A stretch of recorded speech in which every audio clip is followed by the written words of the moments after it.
তখন আপনার রাজ্যের ফর্মাল ইকোনমি, ইংরেজিতে যাকে ফর্মাল ইকোনমি বলে, সেই ফর্মাল ইকোনমি যখন ধ্বংস হয়ে যায়, তার গ্রোথ হয় না, তখন এই ধরনের ইনফর্মাল ইকোনমি বাড়ে। আফিং চাষ হবে, কোথাও কোথাও তোলাবাজি হবে, কোথাও মেয়ে পাচার হবে, নার্কোটিক্সের পাচার হবে। সেটাই হচ্ছে পশ্চিমবঙ্গে। কারণ বিগত 13 বছর 14 বছরে আপনি কোনো শিল্পের ধুঁয়ো দেখতে পাননি নতুন। সেটাই হবে। এই দিকে দিকে এই ধরনের যারা মানে মাতব্বরি করছে বা যারা এরকম মাথাচাড়া দিচ্ছে তাদের সময় কি বলবো? দেখুন, সব থেকে আমার যেটা আশ্চর্য লাগছে যে পুলিশ প্রশাসন কি করছে, রাজ্য প্রশাসন কি করছে। প্রত্যেকবার কি এরকম করে একটা ভিডিও মিডিয়াতে ভাইরাল হবে, বিজেপি ওয়েস্ট বেঙ্গলের পেজ থেকে বা অন্য কোনো পেজ থেকে কেউ ছাড়বে, তারপরে তদন্ত হবে, তবে মানুষ মুখ খোলার সুযোগ পাবে। এরা তো বিভিন্ন জায়গায় একটা করে নিজেদের ঘেঁটো তৈরি করে রেখেছে, এই যারা দুষ্কৃতী তারা। পুলিশের কি নিজস্ব কোনো ইন্টেলিজেন্স নেই, নিজস্ব কোনো কি ব্যবস্থা নেই? প্রোঅ্যাক্টিভ হয়ে পুলিশ কি এদের বিরুদ্ধে ব্যবস্থা নিতে পারছে না? তো সবাই যেন ওপেন সিক্রেটে, কলকাতাতে আপনাকে ফ্ল্যাট তৈরি করতে গেলে স্কোয়ার ফিট পিছু টাকা দিতে হবে, সবাই ভুক্তভোগী। জমি বিক্রি করতে গেলে টাকা দিতে হবে। এই টাকাটা কেন? যখন আপনার রাজ্যের ফর্মাল ইকোনমি, ইংরেজিতে যাকে ফর্মাল ইকোনমি বলে, সেই ফর্মাল ইকোনমি যখন ধ্বংস হয়ে যায়, তার গ্রোথ হয় না, তখন এই ধরনের ইনফর্মাল ইকোনমি বাড়ে। আফিং চাষ হবে, কোথাও কোথাও তোলাবাজি হবে, কোথাও মেয়ে পাচার হবে, নার্কোটিক্সের পাচার হবে। সেটাই হচ্ছে পশ্চিমবঙ্গে। কারণ বিগত 13 বছর 14 বছরে আপনি কোনো শিল্পের ধুঁয়ো দেখতে পাননি নতুন। সেটাই হবে। জয়ন্ত সিং এর প্রাসাদপম বাড়ির কোনো নথি পায়নি পুরসভা, এখনো পুরসভা দ্বিধাগ্রস্ত যে তার বাড়ির সামনে নোটিশ দেবে কিনা। এটা কি জয়ন্ত সিং এর উপর কি পুরসভা পিছু হচ্ছে? জয়ন্ত সিং এর প্রভাব প্রতিপত্তি কতটা এটা বোঝা যাচ্ছে। জয়ন্ত সিংটা যেমন তেমন সিং নয় মনে হচ্ছে, বড় সিং। গরুর মাথায় দুটো সিং থাকে, তো বড় সড়ো 3-4খানা সিং আছে মনে হচ্ছে দেখে।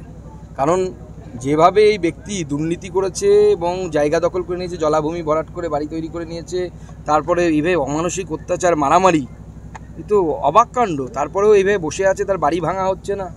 এটা অন্য কোনো রাজ্য হলে তো এতক্ষণ ওই বাড়ির উপর বুলডোজার চলে যেত। যে জমির মালিক দিলীপ মুখোপাধ্যায়ের নাম পাওয়া গেছে, তার কোনো হদিশ পাচ্ছে না পুরসভা আরও অপেক্ষা করতে চাইছে।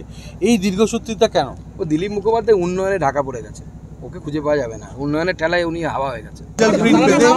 দুজন বিশেষজ্ঞ, সাইবার বিশেষজ্ঞদের দিল্লি হায়দ্রাবাদ থেকে নিয়ে আসা হবে, কি বলবেন?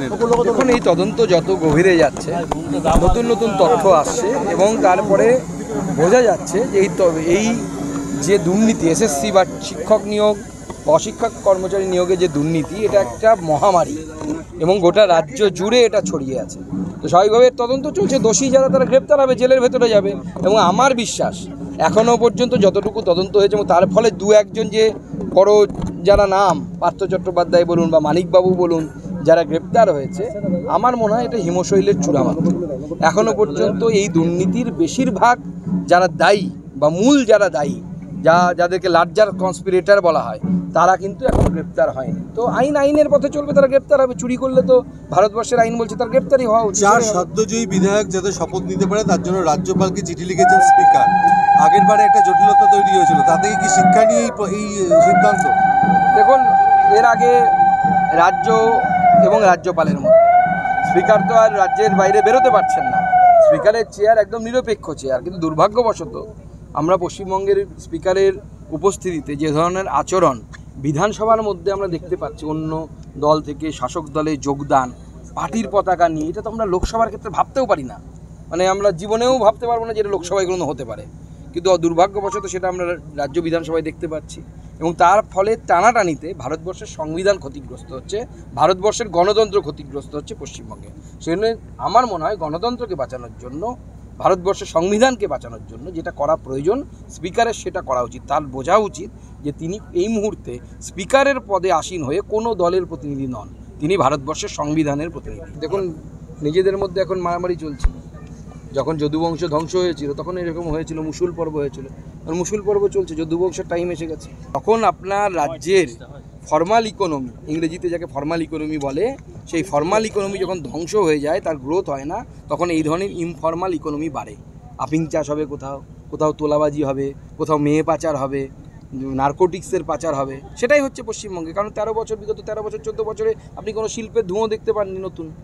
সেটাই হবে। এই দিকে দিকে এই ধরনের যারা মানে মাতব্বরি করছে বা যারা এরকম মাথাচাড়া দিচ্ছে তাদের সময় কি বলবো? দেখুন, সব থেকে আমার যেটা আশ্চর্য লাগছে যে পুলিশ প্রশাসন কি করছে, রাজ্য প্রশাসন কি করছে।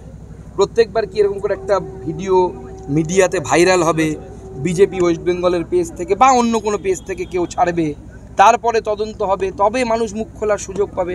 এরা তো বিভিন্ন জায়গায় এক একটা করে নিজেদের ঘেঁটো তৈরি করে রেখেছে, এই যারা দুষ্কৃতী তারা। পুলিশের কি নিজস্ব কোনো ইন্টেলিজেন্স নেই, নিজস্ব কোনো কি ব্যবস্থা নেই? প্রোঅ্যাক্টিভ হয়ে পুলিশ কি এদের বিরুদ্ধে ব্যবস্থা নিতে পারছে না? তো সবাই যেন ওপেন সিক্রেটে, কলকাতাতে আপনাকে ফ্ল্যাট তৈরি করতে গেলে স্কোয়ার ফিট পিছু টাকা দিতে হবে, সবাই ভুক্তভোগী।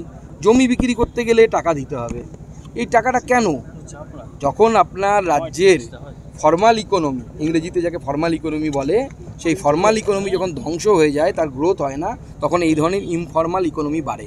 আফিং চাষ হবে, কোথাও কোথাও তোলাবাজি হবে, কোথাও মেয়ে পাচার হবে, নার্কোটিক্সের পাচার হবে। সেটাই হচ্ছে পশ্চিমবঙ্গে। কারণ বিগত 13 বছর 14 বছরে আপনি কোনো শিল্পের ধুঁয়ো দেখতে পাননি নতুন, সেটাই হবে। জয়ন্ত সিংয়ের প্রাসাদপম বাড়ির কোনো নথি পায়নি পুরসভা, এখনও পুরসভা দ্বিধাগ্রস্ত যে তার বাড়ির সামনে নোটিশ দেবে কিনা।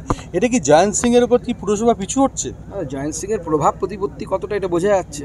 জয়ন্ত সিংটা যেমন তেমন সিং নয় মনে হচ্ছে, বড় সিং। গরুর মাথায় দুটো সিং থাকে, তো বড় সড়ো 3-4খানা সিং আছে মনে হচ্ছে দেখে। কারণ যেভাবে এই ব্যক্তি দুর্নীতি করেছে এবং জায়গা দখল করে নিয়েছে, জলাভূমি ভরাট করে বাড়ি তৈরি করে নিয়েছে, তারপরে এইভাবে অমানসিক অত্যাচার, মারামারি, এ তো অবাক কাণ্ড। তারপরেও এইভাবে বসে আছে, তার বাড়ি ভাঙা হচ্ছে না।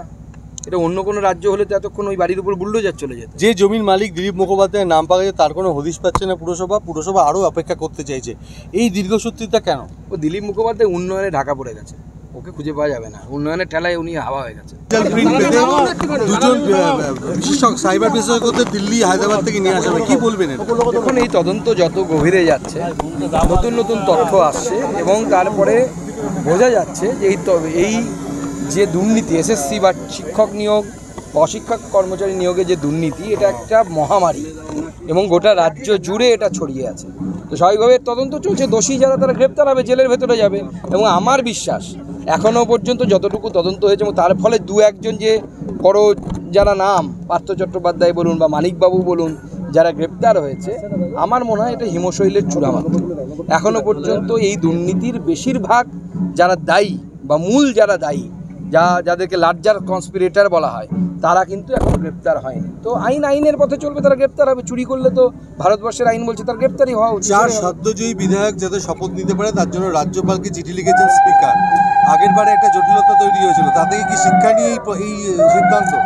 দেখুন, এর আগে রাজ্য এবং রাজ্যপালের মধ্যে স্পিকার তো আর রাজ্যের বাইরে বেরোতে পারছেন না। স্পিকারের চেয়ার একদম নিরপেক্ষ চেয়ার, কিন্তু দুর্ভাগ্যবশত আমরা পশ্চিমবঙ্গের স্পিকারের উপস্থিতিতে যে ধরনের আচরণ বিধানসভার মধ্যে আমরা দেখতে পাচ্ছি, অন্য দল থেকে শাসক দলে যোগদান, পার্টির পতাকা নিয়ে, এটা তো আমরা লোকসভার ক্ষেত্রে ভাবতেও পারি না। মানে আমরা জীবনেও ভাবতে পারবো না যে এটা লোকসভায় কোনো হতে পারে।